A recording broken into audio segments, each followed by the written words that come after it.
energy. I'm so happy to have you here in my podcast. It is an honor. Please introduce yourself to our audience. Who are you? Hello, thank you for inviting me to your podcast, and I'm really happy to be here. So, my name is Enereya Salazar. I am from Houston, Texas. Well, really born in Pasadena, Texas, but been living in Houston all my life. Um, my family is from Mexico, and yeah, so I go by Energy for short. And I love it because I think it's so fitting. When I think on you, I think on pure energy. So I love that. Oh, that's sweet. It's true.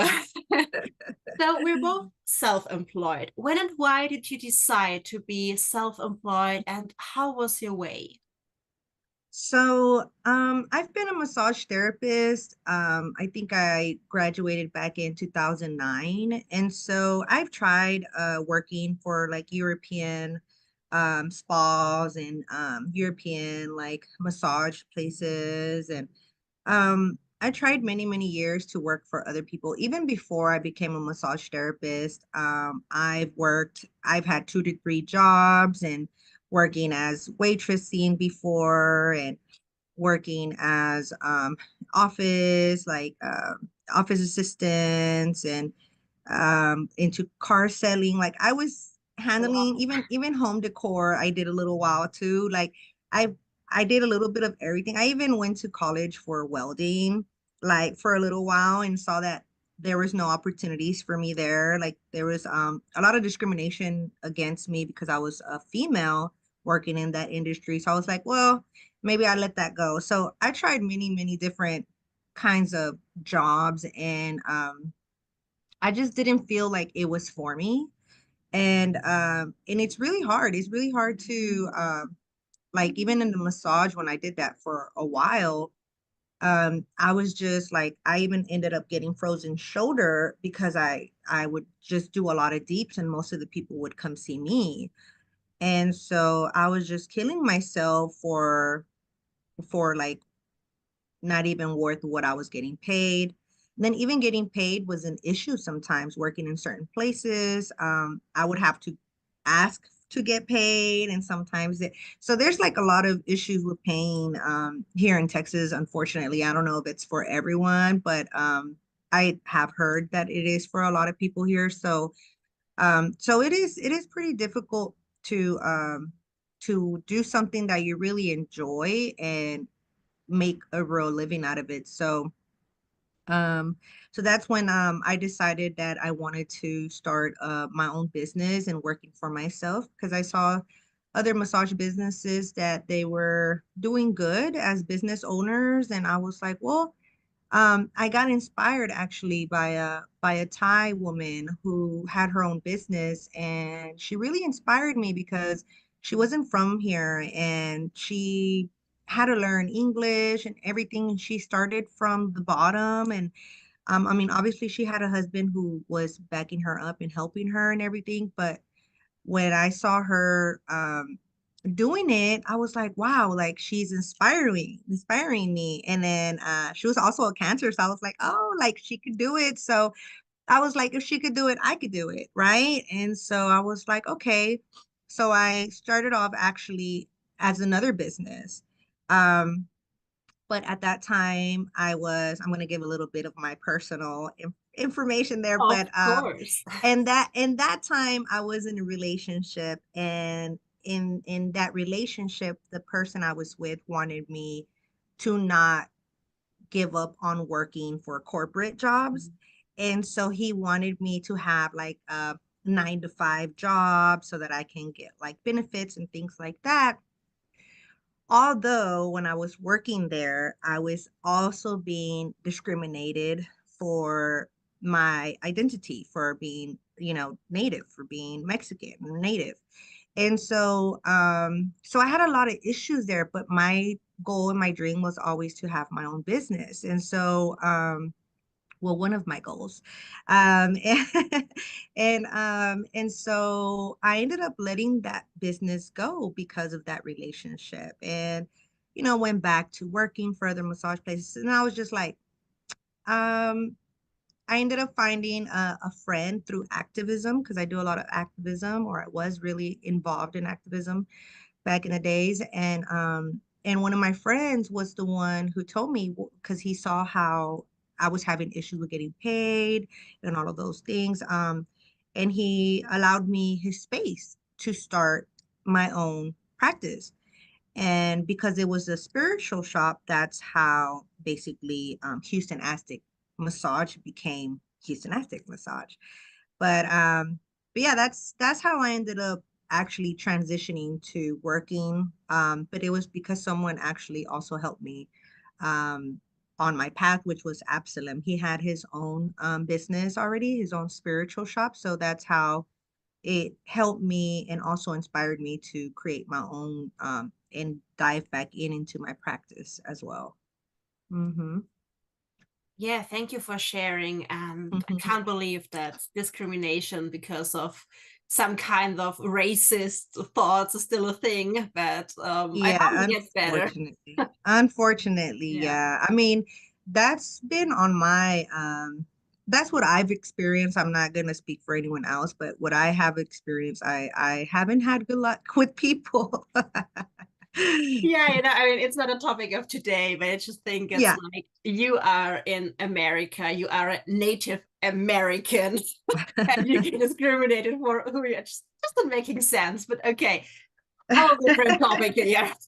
Yes, yes, that's a whole nother podcast. Exactly. Yeah, maybe people can let us know if they want to have an episode on this topic. I think it's very interesting and we should Who do that. knows? But getting back into role, no, like the part. Um, I would love to speak a bit more about the thing, what you're doing, but I think first of all, we have to speak about a term, a word that is not very popular, at least not here in Germany or I think in whole Europe. What is a curadera? Okay, so a curandera is a person, or it's a woman. So a curandero would be for a male, and a curandera would be for a female. And so what that is basically is someone who is practicing a holistic alternative medicine, right?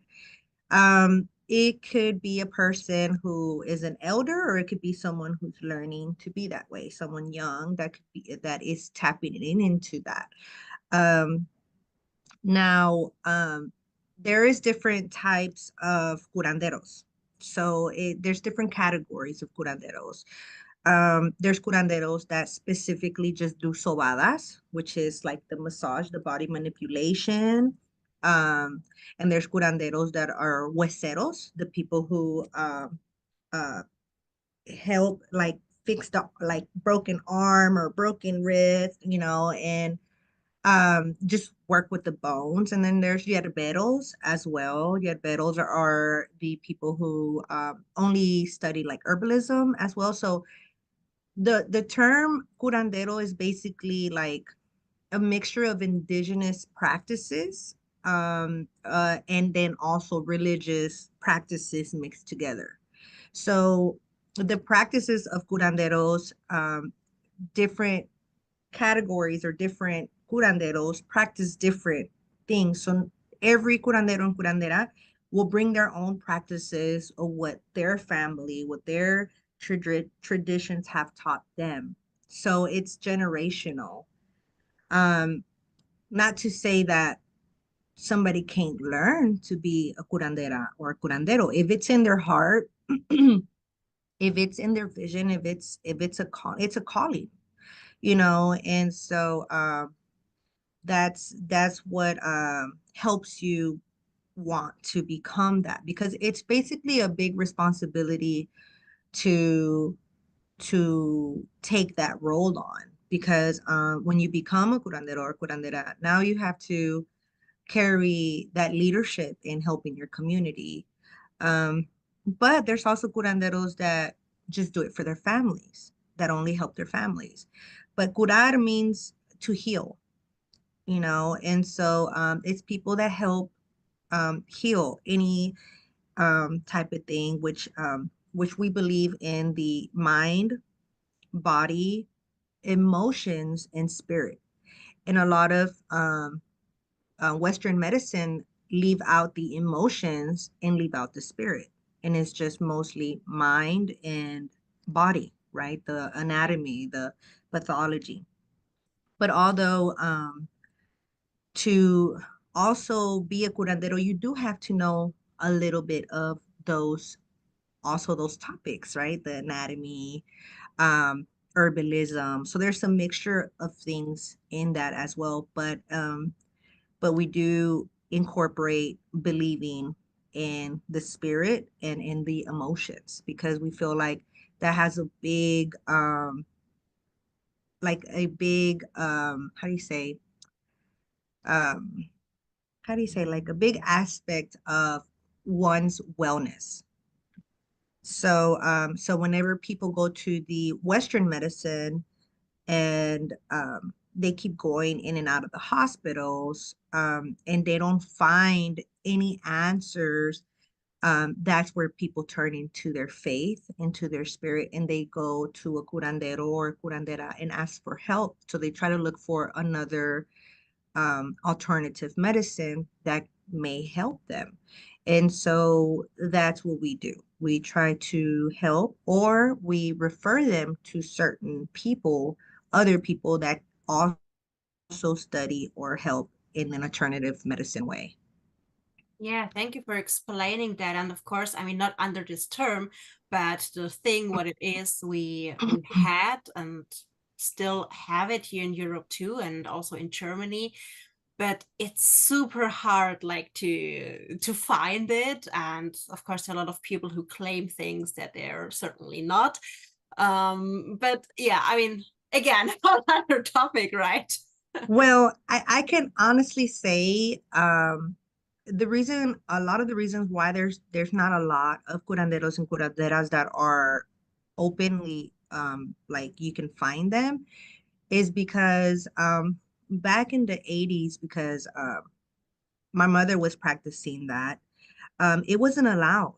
It wasn't allowed. It was looked upon as witchcraft, because people would say prayers or sometimes even go into trances to pray over people, and they would do the egg cleansings and things like that, that it's not very much Christian or Catholic. It's like a mixture of prayers and herbs and different things. So it becomes sort of like a ritual. So a lot of elders, they would practice out of their home, and so they would never really come forward and do it as a business. And the only reason why I'm doing it is because it took me a lot of courage to not be afraid and hide anymore. And I'm doing it for my mother because she didn't get to really involve herself in this vision that she had, and the same vision that my eldest brother also had. And so I'm taking it forward. I'm taking that vision forward for my family. And I love that you do that. I mean, I without knowing at first, I had the luck to have always some kind of elders who taught me, like Mhm. in in my way, in my cultural Yes. way. And even though Germany was really, really big with witch hunts, um, yeah, it's quite a thing here, natural medicine. But yeah, not always practiced in a very traditional way, unfortunately. And it's really hard to get into the more traditional ways. And like you say, that it's not only mind and body, but that it's emotions and spirit as well. And that's Mhm. why I'm so happy that I could find access to beautiful indigenous Native American people like you. And I'm learning a lot, but I have like all my respect go to you. And Mhm. yeah, I can't wait to come to you to Texas. That would be great to have you here. Yeah, I'm working on that. But please let us know. Or I can go to Germany. Yes, you're more than welcome. You're more than welcome here. So, how do you connect the teachings of your ancestors with a modern day business? So, well, in curanderismo, you're always gonna be connected. Curanderismo, to bring that till today, like for example, in order, well, here in Texas, there's laws in order for you to be able to work or massage anyone, right? To do any type of massage, you have to have a license, right? So in the technical form, I learned how to do massage. So that was a way to bring upon the actual business. And through that, I was able to incorporate my actual um, personal practice, right? And so incorporating things like when you work on someone, um, first off, it's basically you have to create a space for the person that is going to feel like they can trust you, because they have to be in a vulnerable space, right? In order for them to allow them to heal or let go of certain either emotions or thoughts or voice or something that they have holding on to, or even physical pain. Um, and so you can incorporate it anytime in your oils, connecting to your ancestors through the hierbas and understanding, how to care for the actual herbs. That's a connection to the ancestors right there as well, or that ancestral ways, because you're respecting the herbs in that way. When you say your prayers, you're calling out in a certain way, that's automatically being connected to your ancestral ways. These rituals are basically ancestral ways, because um it's definitely different than Western medicine. And then also tools. Sometimes you use tools that are made out of certain shells or bones as well. So I know I have some turtle shell tools that I've carved out and that I've used to help people feel better as well. So connecting to all of those things will help you connect to the ancestral medicine ways as well. And do you use also language? I mean, speaking about hierbas, curanderismo, this is Spanish, right? Yes, yes, Um, yes. So, yeah, of course. And sometimes I teach people the images, and when if they're curious, because also in curanderismo as well, when someone comes sees you, they might the folks or the patients that are coming to see you, they might not believe in this 100%. It might not be something that they practice, but they maybe came to you because of a word of mouth, that they heard of a person that could possibly help them. So they come in. So the person that is a curandera, curandero, they will feel the energy right away that that person is holding back a little bit. And so you try to explain to them, this is how I do these things and this is what I'm going to do. And you run them through them. Sometimes they'll be accepting of it, and sometimes they hold their guard up. And so you make sure that you let the person know, like, this is not forcing my beliefs onto you. I respect your beliefs, and but this is how I work. So that way they can feel a little bit more comfortable in allowing you to help them as well. And but that's one of the ways that also you open up the path to teaching them as well, because that will sometimes give them curiosity to ask. So, what are those words you said when you pray? And then you get to explain to them what those words are meant. Or sometimes, I have certain tattoos on me, and sometimes they'll ask, "Oh, what is that? What is that significant of that image?" And that's where I'm able to teach. Okay, well, this means this. And in my altar, I have different images on my altar, and some of those they might recognize, and then sometimes they'll ask if they don't recognize those images, and I speak to them about what it is. So that also helps to teach them understand what I'm doing too. I Mhm. love that. And it just inspired me. And I was thinking when I have finally my own yoga studio, well, which will be not only a yoga studio, but my own place, then I for sure will have some kind of altar where I put my shamanic and Celtic things. Yeah. That would be beautiful. Yeah, I think everyone should have a little place in their home where they can pray at, where they can Yeah. practice their beliefs. I think it's beautiful to have a little space for yourself or for your ancestors, for your abuelitos, Yeah. for your grandparents to just, still have that connection because that's also another thing. Us curanderos, we live a lifestyle basically where we're always in between life and death.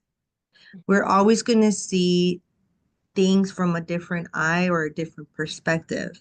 So that's how we are always connected because we are always connected to our abuelos, to those spirits that walk with us. And it's a way of living. It's not like, oh, I'm done with work. I'm gonna go home and turn like my job off. Like curanderismo, it's really hard to turn it off because even though I go home and I can say, okay, I'm gonna not work today and I'm gonna take my day off and just go have fun and go out. Something will happen that will be more spiritual that is only explained in that way.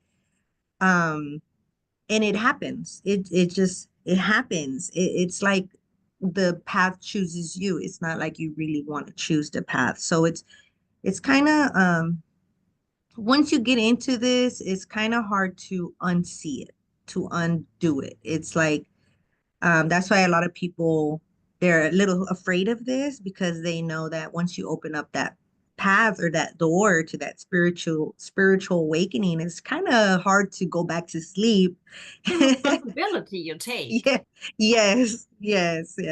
So it's a balance between life and death, just like doulas or midwives, that's also pretty much another form of curanderismo too, parteras, um, and that they're always living between life and death too, because when a woman is giving birth as well, they're living between life and death because they don't know what's going to happen.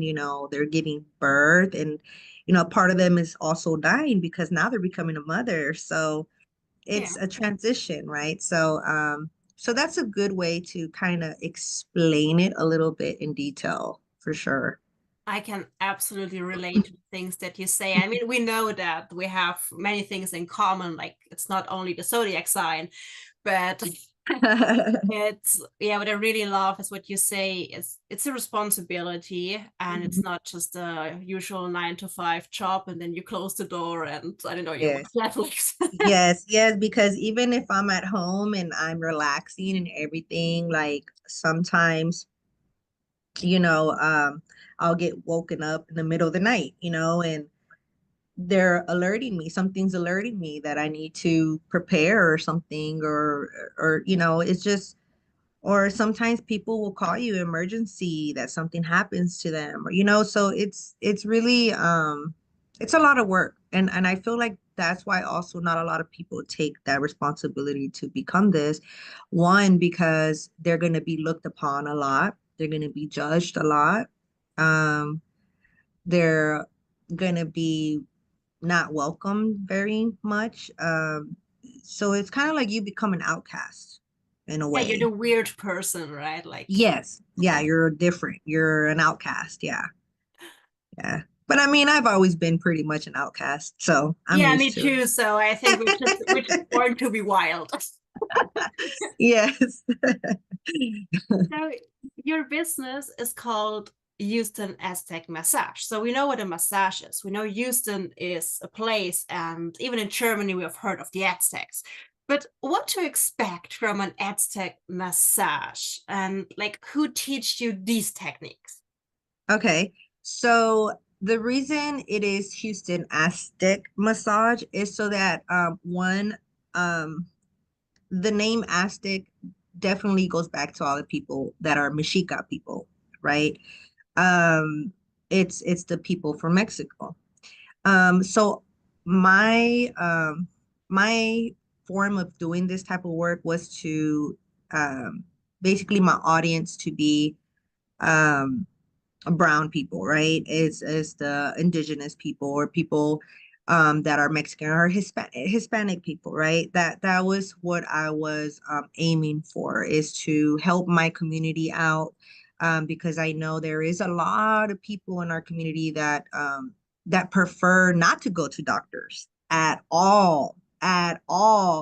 So I wanted to make something where it sounds familiar to my community, and once you are start doing the work, it doesn't just become an Aztec massage.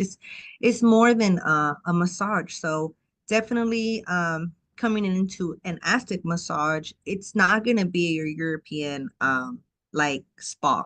That's one first thing.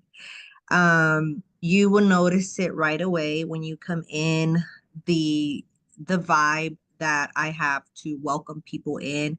It's more of a connection, people, person, family vibe in the space. So first off, that's one thing, right? Making sure that they understand that this is a family business and it's not just a corporation. So that is a huge difference.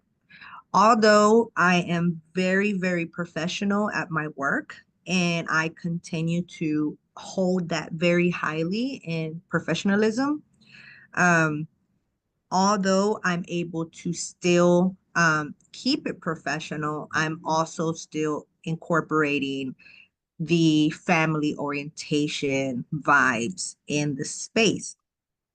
Um, so that's first off, is it plays a huge, huge difference from my massage business to other European businesses. Um, what's another thing? Another thing is off the back, the type of massages that I do is basically I will connect you with crystals and stones, which is way different as well to many other massage. Now I feel like they're incorporating that now more because I feel like it's more of a aesthetic now. Mhm. Um, but I will explain the person of what I'm doing, and I'm giving them a breathing technique that's going to help them tone in into themselves so that they can reach down within themselves and shut the world off. So even I try to shut them out of like the space that we're in. I just try to help them and guide them so that they can go within as much as they can so that whatever they need to release or come like purge or anything like that, they're able to let go. So it's very much different, and that's a big difference in what it is from Aztec massage for sure. And again, I'll also incorporate things like empacho and limpias. So those things right there automatically, those are traditions that is well known in our community, in the Mexica community. And so I don't really know any massage places that have anything like that. That's why I said it's called massage because that's how I opened up the business right off of that. I But think it's it important to extends. mention that what you do, like for example, the Olympias or smudging or something like that, it's not because of aesthetics. Because I feel a lot when you go to a spa. I tried it once and I hated it. I hate to say that, but it's like you have, I don't know, some artificial oils, just that it smells good without like Mhm. really having an effect, or well, it has an effect, like a negative effect. Mm-hmm. Like it's not just because it looks good or because I don't know, it's just this Instagram, Pinterest style, right? It has a purpose what you do. Mm-hmm.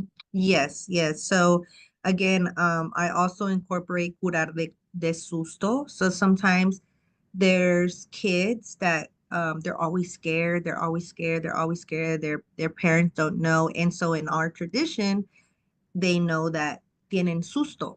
It's like they're scared, they feel certain things. And in our beliefs, is because since they're so young, they still have a really big connection to the spiritual world. So that's why they're so innocent, you know? And so what we do, we cleanse them off, and we create this ritual so that we can take off what is bothering them spiritually. And so the kids are able to sleep a lot better, you know, and I think that's just like a Mexica thing or an indigenous thing, right? I believe, or I think practice. so. I mean, I need to say, I don't know anything like that from my Mhm. background cultures, not saying it's not existing, but I don't know anything like that. Yeah.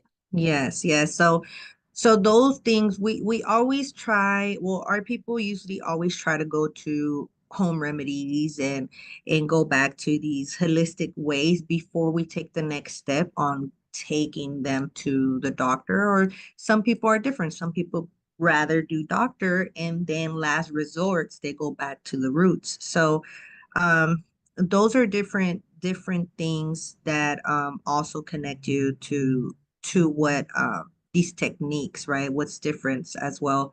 Like empacho, you know, doctors don't know how to, they just give you medication. But for empacho too, you have to burn a certain herb and mix it in some oil, and you got to intake that after a sobada, and then you do like a popping the bones in the back, on the back. And there's a certain technique that you use to do that, so that they can get better with their stomach issue, gastritis, and things like that. So those are a few techniques that I can name off of my head, like right now, that that's definitely different as of as Houston Aztec massage, like an Aztec massage, because it is different. And again, the Aztec, the reasoning behind me choosing Aztec again is because a lot of our people understand what that word means, and it takes you back to the Mexica people.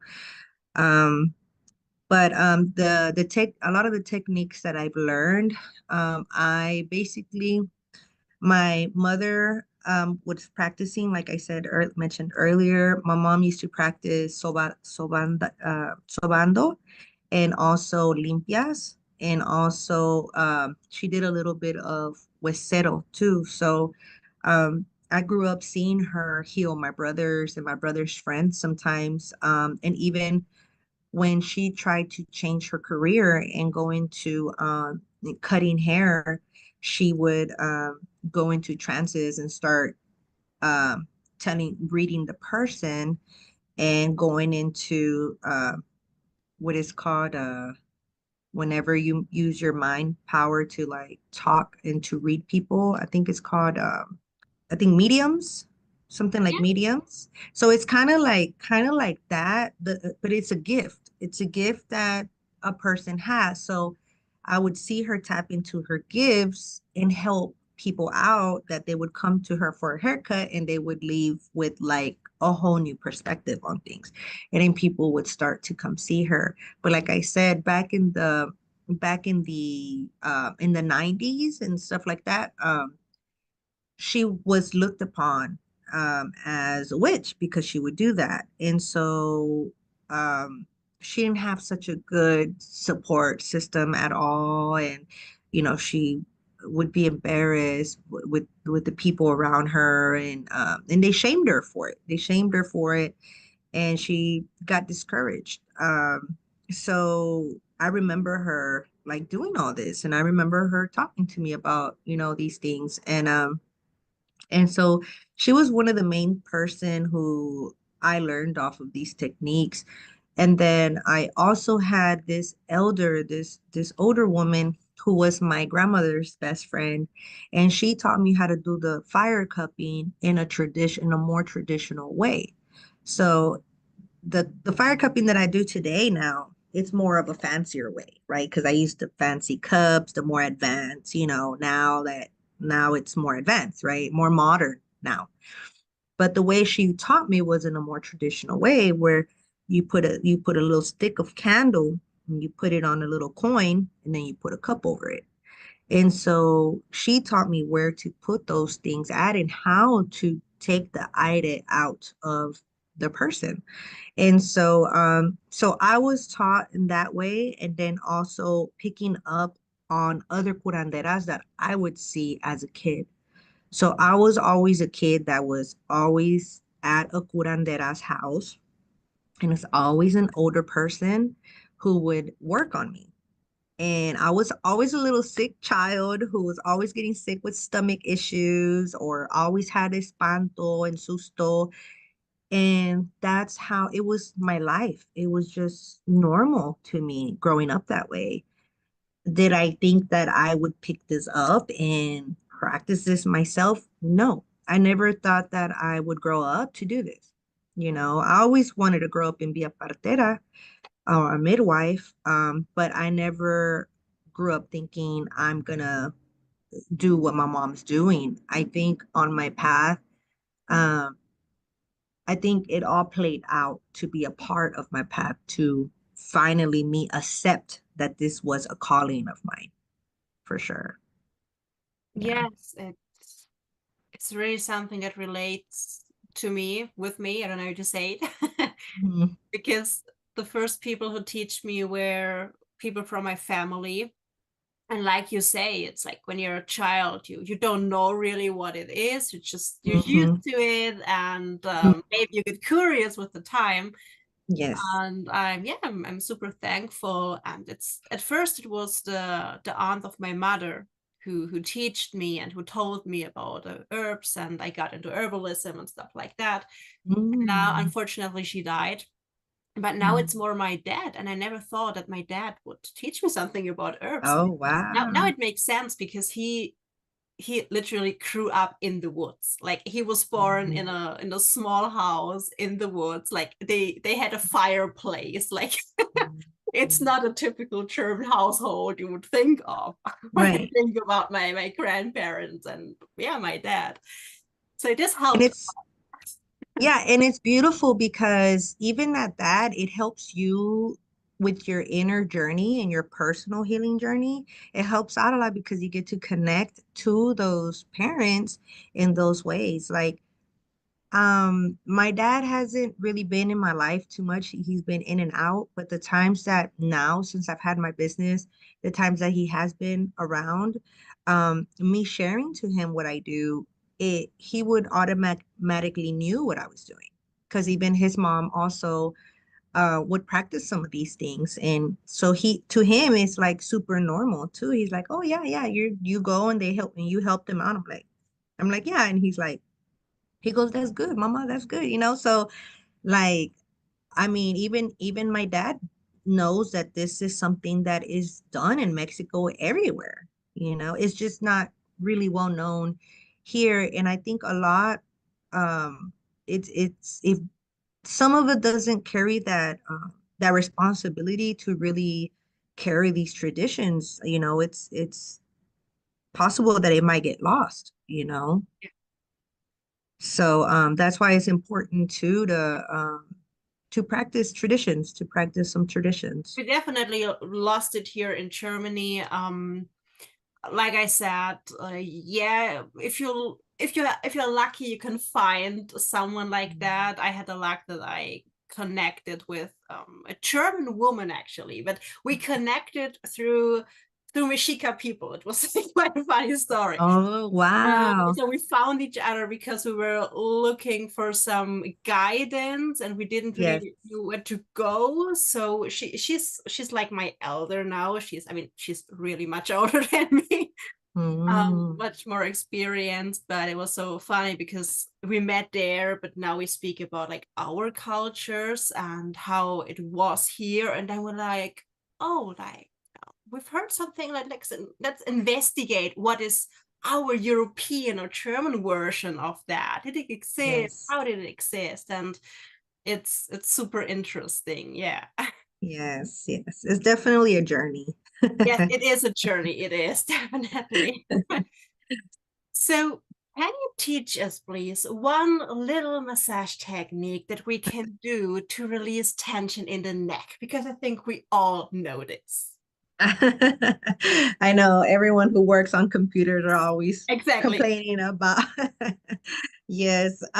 So I think something that I can tell you to do on your own. I think stretching is a really, really good exercise to do with anything. And not only the neck, like anything in your body, stretching is key because it brings flexibility back to the actual muscle, especially if your muscles are tense. So, some good stretches to do would be if you put your hand right where the collarbone Oh, is, yes. right below it, and you kind of press down and you kind of pull your muscle downwards, and you can hold on to that area.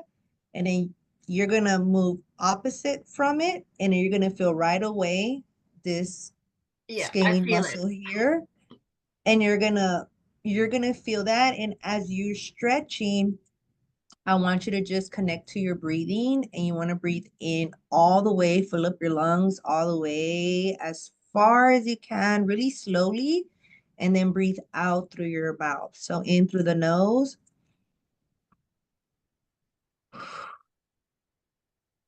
and out through the mouth.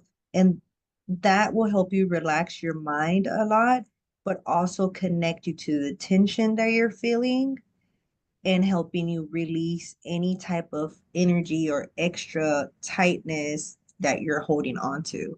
Then you could do the other side, right below the clavicle here, press down.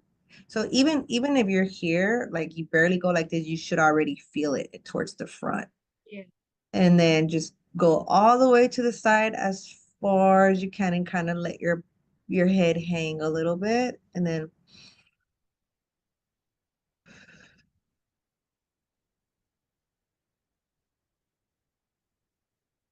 come back up.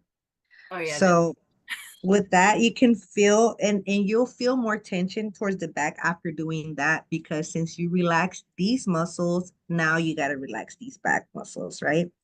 So a good technique, you would go like this to, and this is self massage, right? Because sometimes you're like my partner doesn't know how to give me massage and he gets bothered. So so you got to do yourself. So you're gonna use your thumbs to go like this, or to press like this, or to do both and press like that. So you're gonna go behind the neck. So you be literally right behind the occipital here, like that. You're gonna feel your head go a little bump like this, right? So you're gonna go like this.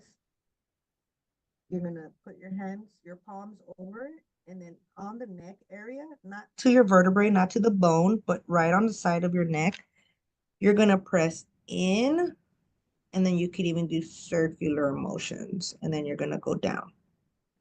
You're gonna go in, press in, and the same thing.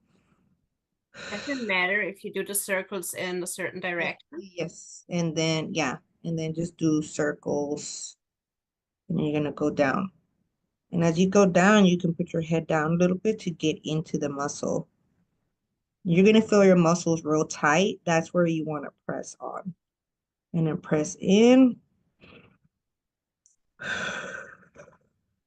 Yeah, And then as definitely feel it. mm-hmm. And then that should help a little bit. Do a little bit of stretching side to side.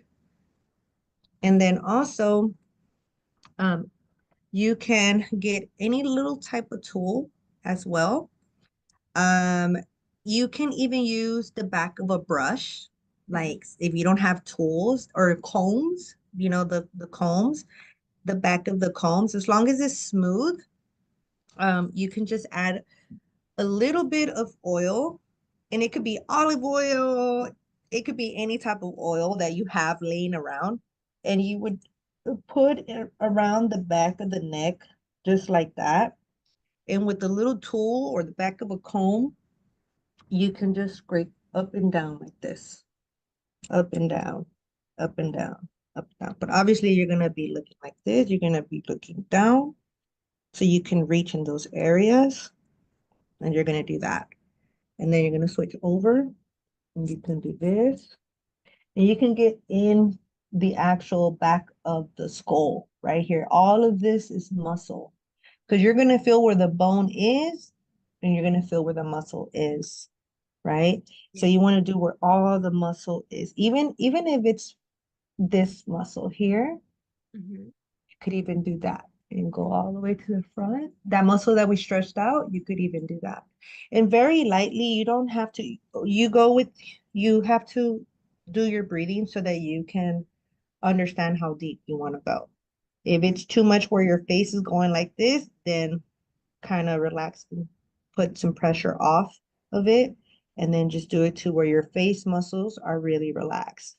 So that would bring a lot of blood flow to that neck area and help you relax a lot. Um, then if you want to add the shoulder massages, you would cup your hand like this, and then you can squeeze that trap and kind of massage that area. And to get in deeper, you use your thumb and you want to go inside that little area there. And you're going to kind of grab that trap and you'll feel it's super tight sometimes. Yes. You want to grab it and just massage it that way. And the same thing, you're going to grab it, put it, and you can hold your arm like this. There you go. Hold it up. That way you can do that as well. Oh yeah, that's good. And then once you have the oil, you can put oil. You know, obviously you have to wear something that shows your shoulder. And then you can go from up, down, and go all like this. You go up, down, and then do all of this in circles and massage all of those things. And then you want to finish off with stretching side to side, ear to shoulder, and just drop your head down. Doing real deep breaths. And then the other side.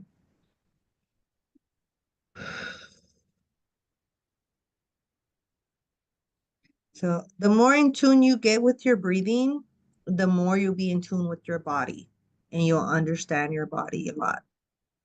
And that's like a quick little example in how to work on yourself on your neck. Thank you so much, Energy. And just like these 2 seconds that I tried to follow you really helped. And these are really nice tips. I will definitely make this a part of my well-being routine as an entrepreneur, definitely. So, as we are coming slowly to an end with our interview for today, what is something you wish more people would know about you and or your work? Something that they would want to know more. Hmm. I mean, I think just that that's a really difficult question. Well, I just hope that people understand that I'm just here to help and that I'm really looking forward for to see new people and new faces and that I'm here to help them find their own journey to healing, whichever and however that may look and that I see people from women who are trying to come out pregnant because I do womb work as well.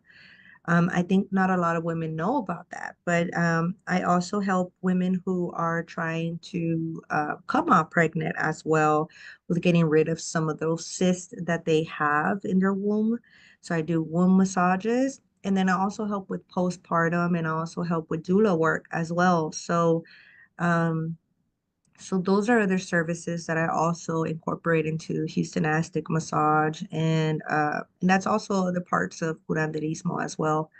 And so I work also from all ages. Again, this is it's kind of like a general holistic alternative medicine where I see pretty much the whole general of ages. So I see from little kids because I do get asked this a lot, like what ages come. And I see pretty much anybody. Like I said, it is a family business, and so I see other families as well. I see from the grandparents to the aunts to the uncles to the cousins to the sisters to the brothers, and so I see the whole family. So, but yeah, I'm here to serve the community in Houston, and if there's also platicas that I have on social, well, that you can reach from afar. I'm also going to incorporate classes soon that you can take also online as well. And so anyone who is interested, they could definitely reach out to my email, and or they can reach out to my Instagram. I have an Instagram handle and a Facebook handle. I usually am more active on my Instagram.